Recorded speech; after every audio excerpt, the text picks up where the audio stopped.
નમસ્કાર વિદ્યાર્થી મિત્રો, જીટી શેઠ વિદ્યાલયની શૈક્ષણિક ચેનલમાં હું પ્રફુલ્લ રાજ્યગુરુ આપનું હાર્દિક સ્વાગત કરું છું. વિદ્યાર્થી મિત્રો, આપણે ધોરણ 9 સબ્જેક્ટ ઇંગ્લિશ, જેની અંદર યુનિટ 1 ચિત્તાસ ટીયર્સ એની વાત આપણે કરવાની છે. તો સૌ પ્રથમ તમે જોશો તો જે યુનિટ 1 છે એમાં ચિત્તાસ, એમાં એપોસ્ટ્રોફી એસનો ઉપયોગ થયો છે. તો તમે જાણો છો કે એપોસ્ટ્રોફી એસ એટલે ઓફના અર્થમાં વપરાય છે, જેનો અર્થ થાય છે નો ની નું ના. ચિત્તાસ ટીયર્સ એટલે ચિત્તાના આંસુ. તો કદાચ તમને એવું લાગતું હશે કે સાહેબ, આ ચિત્તાના આંસુ કઈ રીતે હોઈ શકે? ચિત્તો તો પ્રાણી છે, તો પ્રાણીને પણ મનુષ્ય જેવું હૃદય હોઈ શકે? તો અહીંયા આપણે એ જ વસ્તુ શીખવાની છે. આ છે એક કાલ્પનિક સ્ટોરી, પણ એ સ્ટોરી દ્વારા આપણને એટલું બધું જ્ઞાન આપવામાં આવ્યું છે કે જે ખરેખર આપણે જીવનની અંદર ઉતારવાનું છે, કે પ્રાણી માત્રની અંદર પણ એવો ભાવ હોય છે જેમ મનુષ્યની અંદર હોય છે. તો આ યુનિટ 1ની અંદર આપણે સૌ પ્રથમ ચિત્તાસ ટીયર્સનો જે ફર્સ્ટ પેરેગ્રાફ છે એ આપણે જોઈશું. Long long ago a Zulu hunter was sitting under a tree. તો આમાં તમે જોયું છે કે ઝુલુ એટલે એક જાતિ છે. તમને જો ચિત્રમાં દેખાય છે એ આદિવાસી, તો એ ઝુલુ હન્ટર છે. અને હન્ટર એટલે કે શિકારી. તો ઘણા વર્ષો પહેલાં એક ઝુલુ નામનો શિકારી જે ઝાડવાની નીચે બેઠો હતો. His name was Ed. આ એનું નામ છે. તો એનું નામ શું હતું? Ed. He saw a large herd of deer grazing in the lush green meadow.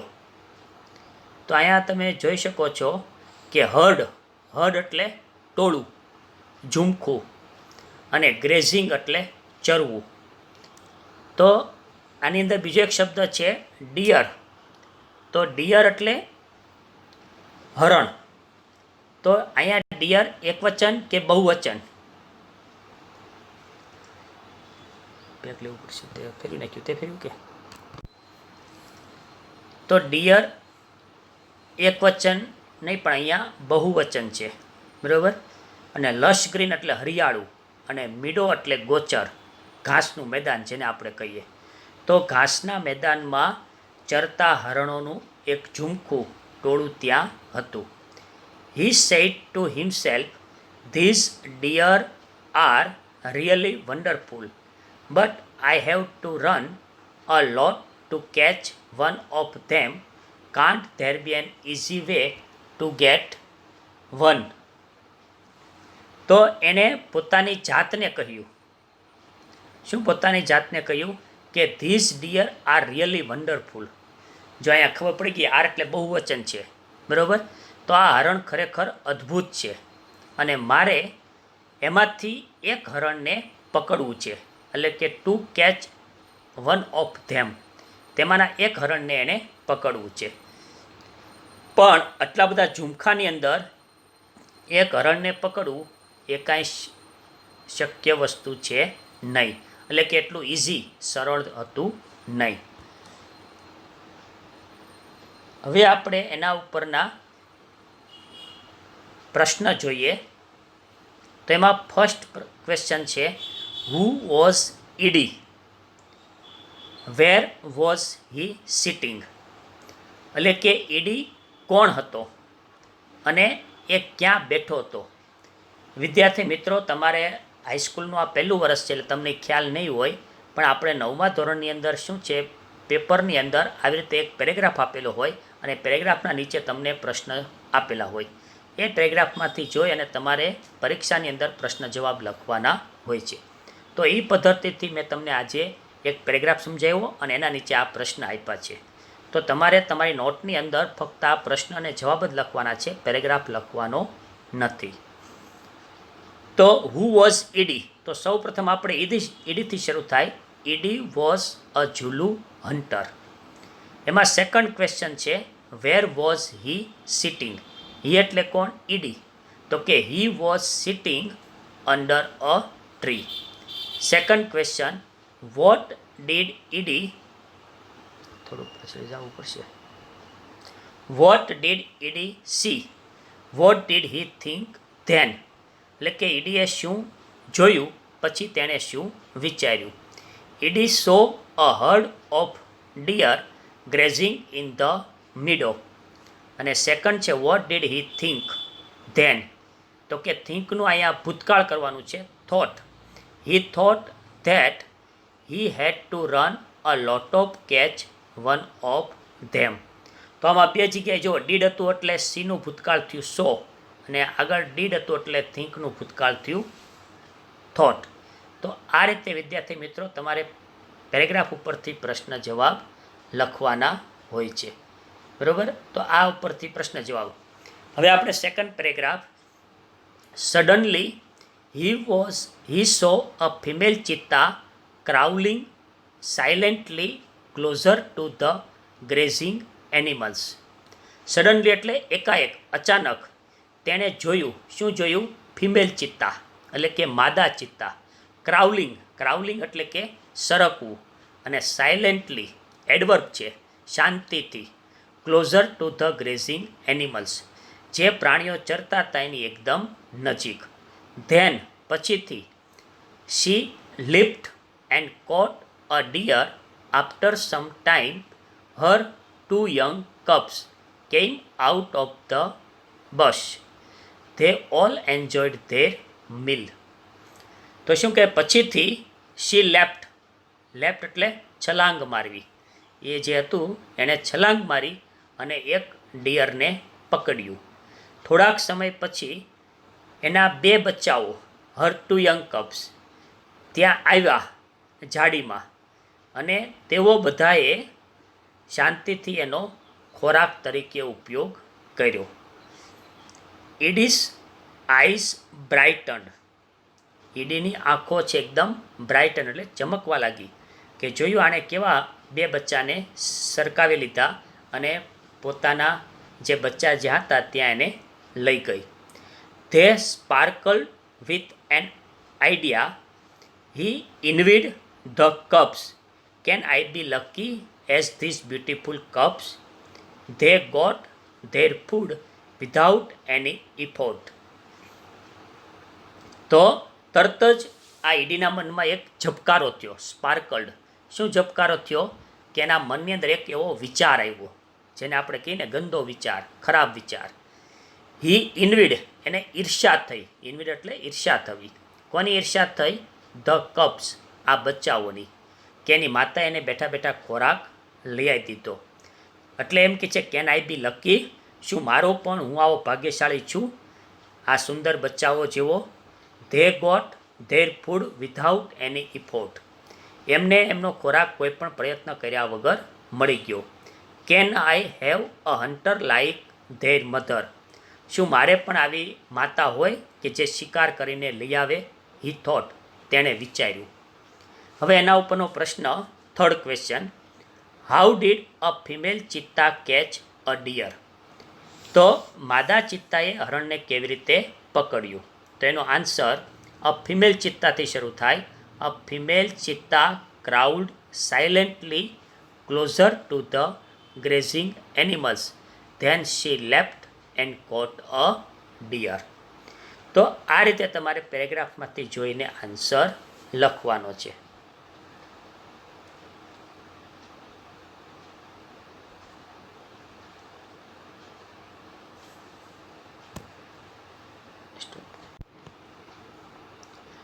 તો number 4, with whom did the cheetah enjoy the meal. એટલે આ ક્વેશ્ચનની અંદર શું કહેવામાં આવ્યું છે કે ચિત્તાએ કોની સાથે ભોજન માણ્યું. તો પેરેગ્રાફમાં વિદ્યાર્થી મિત્રો તમે જોયું, બરાબર, એ પ્રમાણે તમારે આન્સર લખવાનો છે કે ધ ચિત્તા ત્યાંથી શરૂ થાય. ભૂતકાળ છે ડીડ, એટલે એન્જોયનું ભૂતકાળ થાય એન્જોયડ. ધ મિલ, એ તો પ્રશ્નમાં જ જોઈ લખ્યું, વિથ હર કપ્સ. હવે number 5, why did Ed envy the cups.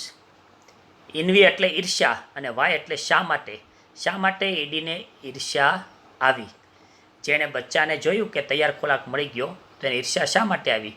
તો એનો answer, Ed envied the cubs because they got their food without any effort. તો તમે જોયું પ્રશ્નમાંથી જોઈને જ આન્સર લખવાનો છે. ઇન્વીનું ભૂતકાળ ઇન્વીડ, ધ કપ્સ વાયથી પ્રશ્ન પૂછ્યો છે એટલે આપણે બીકોઝ, બરોબર. આ રીતે તમારે આન્સર લખવાનો છે. Next paragraph, he decided to catch a young cub and train it to hunt for him. તરત જ ઈડીએ વિચાર્યું, ડિસાઇડેડ, કે મારે એક બચ્ચાને પકડવું છે અને ટ્રેન એટલે એને તાલીમ આપવી છે. શું તાલીમ આપવી છે? ટુ હન્ટ ફોર હિમ, એના માટે શિકાર શોધી આવે.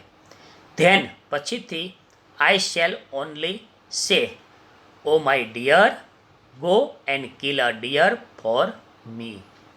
જો એને પછીથી શું કરવાનું? તો એને અવતરણ ચિહ્નમાં કીધું કે મારે ફક્ત એને કહેવાનું જ રહેશે, ઓ મારા વાલા બચ્ચા, તું જા અને મારા માટે ખોરાક લઈ આવ, એટલે કે હરણને મારીને લઈ આવ. આ my life will be very very comfortable then, એટલે કે મારું જીવન પછી કેવું થઈ જશે? ખૂબ જ આરામદાયક.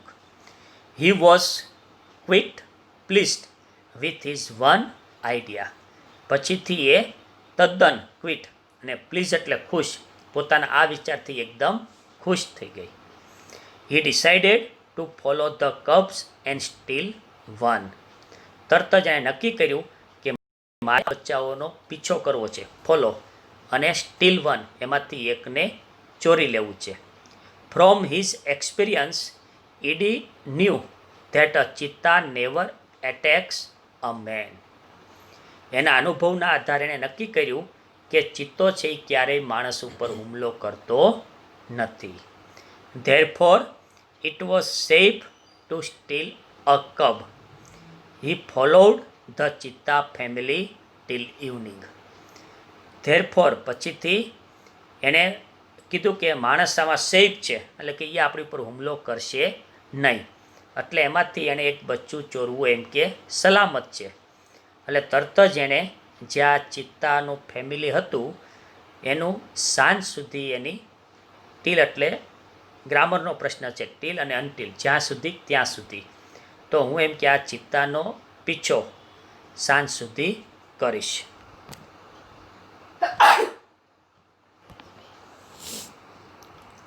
કેમ આવ્યું આગળ? 6th question, why did Ed decide to catch a cub. ઈડીએ બચ્ચાને પકડવાનું શા માટે નક્કી કર્યું? તો કે ઈડી ડિસાઇડેડ, પ્રશ્નમાંથી જોઈને જ લખવાનું, ડિસાઇડ, ડીડ છે એટલે ડિસાઇડનું ભૂતકાળ, ડિસાઇડેડ ટુ કેચ એ કબ, આટલું પ્રશ્નમાંથી જોઈ અને વાય એટલે બીકોઝ લખો અથવા તો so that he could train to his cubs. હવે 7th question, why was it safe for Ed to steal a cub. Ed માટે બચ્ચાને ચોરવું શા માટે સુનિશ્ચિત હતું? તો એનો answer, from his experience Ed knew that a cheetah never attacks a man, so it was safe for him to steal a cub. એટલે કે આપણે પેરેગ્રાફમાં જોયું કે એના અનુભવના આધારે એણે નક્કી કર્યું હતું કે ચિત્તો છે ક્યારેય માણસ ઉપર હુમલો કરતો નથી, માટે એને ચોરવું એકદમ સહેલું છે.